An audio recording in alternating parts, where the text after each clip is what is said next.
बिस्मिल्लाहिर्रहमानिर्रहीम। अस्सलाम वालेकुम।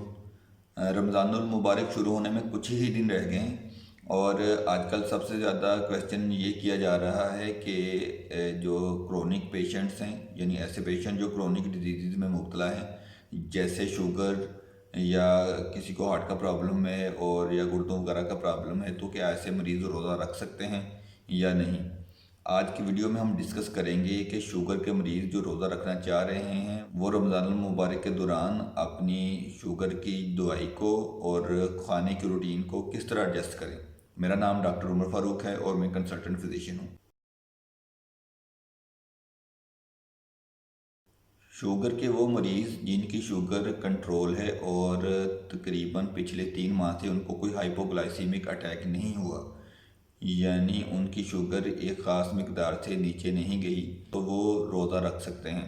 ऐसे मरीज़ रमज़ान मुबारक शुरू होने से पहले अपने डॉक्टर से मशवरा करें और उनसे रमज़ान मुबारक में खुराक के मुतल्लिक और दवाई के मुतल्लिक हदायत लें।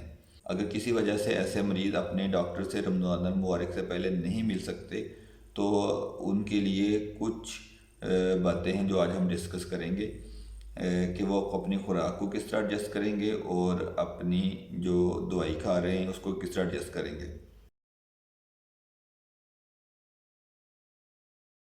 शुगर के वो मरीज़ जो डेली एक दफ़ा शुगर की मेडिसिन लेते हैं, यानी वो मोस्टली मरीज़ ऐसे जो एक दफ़ा मेडिसिन लेते हैं, वो सुबह के टाइम मेडिसिन खाते हैं, तो वो रोज़ा रखने के दौरान वो अपनी शुगर की दवाई की जो खुराक है उसको अफ्तारी टाइम लेंगे। यानी इससे पहले अगर वो उसको सहरी सुबह के टाइम भी ले रहे हैं या उसको दोपहर के टाइम ले रहे हैं या शाम के टाइम भी ले रहे हैं, लेकिन अगर वो रोज़ा रखेंगे तो उसको वो सहरी के टाइम नहीं खाएंगे, वो अपनी जो दवाई है उसको वो इवनिंग में अफ्तारी के वक्त खाएंगे। दूसरे नंबर पे वो मरीज़ हैं शुगर के जो डेली 3 दफ़ा दवाई खाते हैं, यानी सुबह दोपहर और शाम को दवाई खाते हैं शुगर की। तो ऐसे मरीज़ जो वो दवाई सुबह टाइम खाते हैं उसको वो अफ्तारी टाइम लेंगे और उससे पहले रमज़ान मुबारक से पहले वो वाली जो दवाई जो वो शाम को टाइम खाते थे वो अब सुबह सहरी के टाइम लेंगे और दोपहर वाली जो खुराक है उसको स्किप कर देंगे, यानी वो नहीं लेंगे। तीसरे नंबर पे जो सबसे कॉमन जो है शुगर के मरीज जो दवाई खाते हैं वो आमतौर पर 2 टाइम शुगर की दवाई लेते हैं या इंसुलिन लगाते हैं। तो ऐसे मरीज़ों के लिए असूल याद रखें कि जो वो दवाई पहले सुबह टाइम ले रहे थे या जो इंसुलिन के जितने यूनिट वो सुबह टाइम लगा रहे थे वो अब वो अफ्तारी टाइम लगाएंगे और जो दवाई या इंसुलिन के जितने यूनिट वो शाम टाइम लगा रहे थे उसका वो 50% या 75%, यानी आधे से लेके 3/4 तक अपनी शुगर के हिसाब से वो सहरी टाइम लेंगे। मिसाल के तौर पर अगर कोई मरीज़ सुबह इंसुलिन के 30 यूनिट लगाता है और शाम को 20 यूनिट लगाता है, तो वो रोज़ा रखने के दौरान सुबह को जो 30 यूनिट लगाता था वो 30 यूनिट अब अफ्तारी टाइम लगाएगा और शाम को जो यूनिट 20 वो शाम टाइम लगाता था तो उसके वो जो हाफ से लेके 3/4 तक जो 20 यूनिट के बनते हैं, 10 से 15 यूनिट, तो वो सुबह सहरी टाइम लगाएगा। इंसुलिन तो इस तरह एडजस्ट की जा सकती है, लेकिन कई पेशेंट्स वो पूछते हैं कि जो टैबलेट्स हैं उनकी डोज को हम हाफ या 3/4 किस तरह करें। तो इसमें मोस्टली जितनी भी शुगर की मेडिसिन है वो मुख्तलिफ स्ट्रेंथ्स में आती हैं। जैसे शुगर की मेडिसिन जो गिलिमिपिराइड है वो 1, 2, 3 और 4 mg में आती है। इसमें इस तरह है कि अगर कोई पेशेंट शाम टाइम 2 mg कोई किसी मेडिसिन की डोज ले रहा है तो उसको वो 1 mg में सुबह में ले सकता है। इस तरह अगर वो पहले 3 mg या 4 mg ले रहा है तो वो उसको 2 mg या 3 mg में भी ले सकता है। इसी तरह शुगर की जो मेडिसिन वो 250 mg, 500 mg, 850 mg और 1000 mg में आती हैं, उनको भी इस तरह एडजस्ट किया जा सकता है। मिसाल के तौर पर अगर कोई पेशेंट शाम को 850 mg में ले रहा है तो रोज़ा रखने के दौरान वो सुबह टाइम जो नहीं उसका उसने हाफ या 3/4 लेना है तो वो 500 mg उसी मेडिसिन की ले ले और वो सुबह सहरी टाइम ले ले। इस तरह हम अपनी डोज को एडजस्ट कर सकते हैं।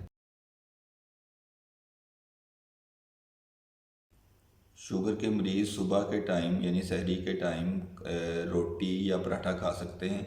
अगर तो वो पराठा खाना है तो एक ही पराठा खाना है। अगर एक पराठा खाने से भूख नहीं ख़त्म होती और ज़्यादा खाने की ज़रूरत पड़ती है तो उसके बाद आपने रोटी ही खानी है, पराठा नहीं खाना। वो पराठा ऑयल से बना हुआ हो, घी का पराठा नहीं खाना। और इसके साथ सालन के साथ पराठा या रोटी खाएं और साथ दही और लस्सी का इस्तेमाल करें। कोशिश करें कि खाना जो है वो सहरी का टाइम ख़त्म होने से आधा घंटा पहले खा लें। इसके बाद थोड़ी सी लाइट सी वॉक करें 10 से 15 मिनट। उसके बाद कुछ फ्रूट लें, यानी सहरी का टाइम ख़त्म होने से 10 से 15 मिनट पहले कोई फ्रूट लें और चाय पी सकते हैं। इसके बाद ब्रश करें और ब्रश करने के बाद पानी का 1 गिलास लाजमी पी लें। सहरी के टाइम कोई भी ज़्यादा स्पाइसी या मिर्च मसाले वाली सालन या कोई चीज़ ना खाएं, जिससे बाद में प्यास लगने का ख़तरा हो।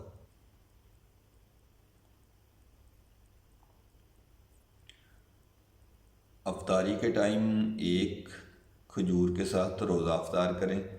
उसके बाद दही बल्ले या फ्रूट चाट या कोई थोड़े से 2 से 3 पकोड़े या एक छोटा समोसा जिसके आयल को अच्छी तरह टिश्यू में रख के या कोने में रख के साफ़ किया गया हो, यानी इनमें सारी चीज़ों में से कोई एक चीज़ खानी है। और साथ 1 गिलास 1 चम्मच चीनी वाला कोई शरबत या ताज़ा जूस पी सकते हैं, लेकिन 1 गिलास से ज़्यादा नहीं पीना। उसके बाद अगर तो पानी पीना है तो पानी पिएं और मगरिब की नमाज़ अदा करें। खाना मगरिब की नमाज के बाद खाएं।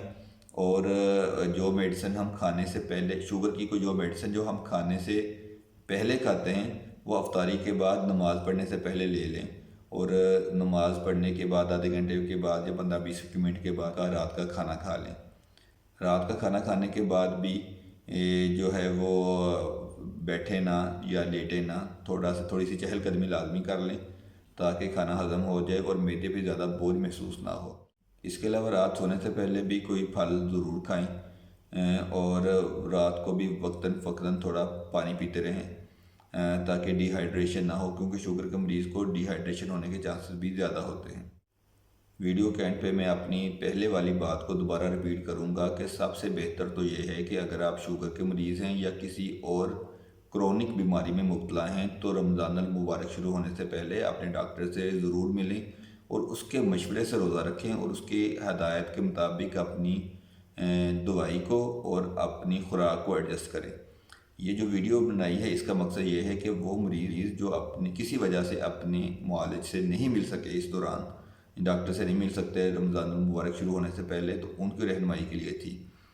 इसके अलावा भी अगर आपके जहन में शुगर के मतलब या किसी और क्रोनिक डिजीज़ के मतलब रमज़ान मुबारक में खुराक या दवाई के लिहाज से कोई क्वेश्चन है तो आप मुझे पूछ सकते हैं। बाकी आज के लिए इतना ही। अपना और अपने प्यारों का बहुत सा ख्याल रखें।